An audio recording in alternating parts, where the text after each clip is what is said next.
नमस्कार, आप देख रहे हैं फिल्मी बीट और मैं हूं आपके साथ रेनू माथुर। बॉलीवुड में सितारों का इनसिक्योरिटी का शिकार हो जाना कोई नई बात नहीं है।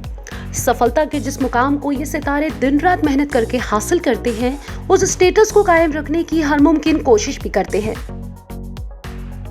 आपको जानकर हैरानी होगी कि सुपरस्टार रही श्रीदेवी भी अपनी स्टार पावर का इस्तेमाल को स्टार्स के रोल पर कैंची चलवाने के लिए करती थी।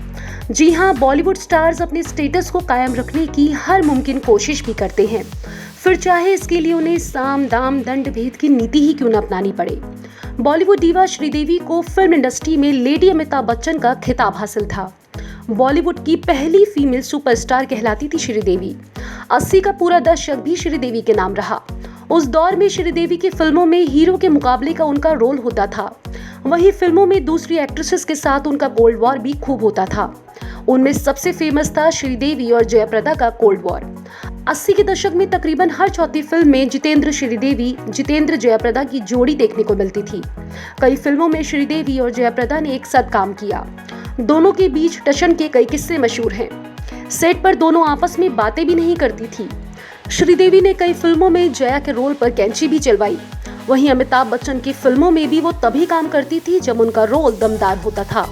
इनकलाब, आखिरी रास्ता और खुदा गवाह में श्रीदेवी ने इस शर्त पर ही काम किया कि उनका रोल अमिताभ बच्चन के रोल के मुकाबले का हो। श्रीदेवी की जिद के सामने झुकते हुए खुदा गवाह में मुकुल आनंद को बिग बी के रोल पर कैंची चलाते हुए श्रीदेवी का रोल बढ़ाना पड़ा था। सुपरस्टार का स्टेटस हासिल करने के बाद भी अगर किसी फिल्म में उनके साथ काम करने वाले दूसरे कलाकारों का रोल ज्यादा दमदार होता था तो श्रीदेवी परेशान हो जाती थी। श्रीदेवी की इस इनसिक्योरिटी का शिकार 1993 में रिलीज हुई गुमराह में उनकी को स्टार रीमा लागू को भी होना पड़ा था। हालांकि श्रीदेवी से उम्र में सिर्फ 5 साल बड़ी रीमा फिल्म में उनकी मां का रोल प्ले कर रही थी।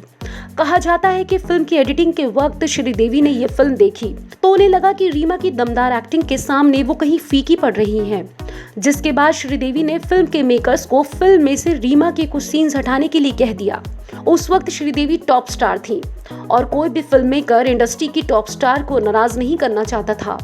इसी वजह से फिल्म के प्रोड्यूसर यश जौहर ने श्रीदेवी के कहने पर रीमा लागू के कुछ सीन्स को फिल्म से एडिट कर दिया था। हालांकि रीमा लागू के साथ ऐसा करना प्रोड्यूसर यश जौहर को बुरा लगा था और इस बारे में उन्होंने रीमा लागू से बात भी की थी, जिसके बाद यश जौहर ने रीमा लागू से वादा किया था कि उनकी हर फिल्म जिसे वो प्रोड्यूस करेंगे उस फिल्म में रीमा लागू को मां के रोल में साइन जरूर करेंगे। बॉलीवुड से जुड़ी बाकी खबरों के लिए आप देखते रहिए फिल्मी बीट।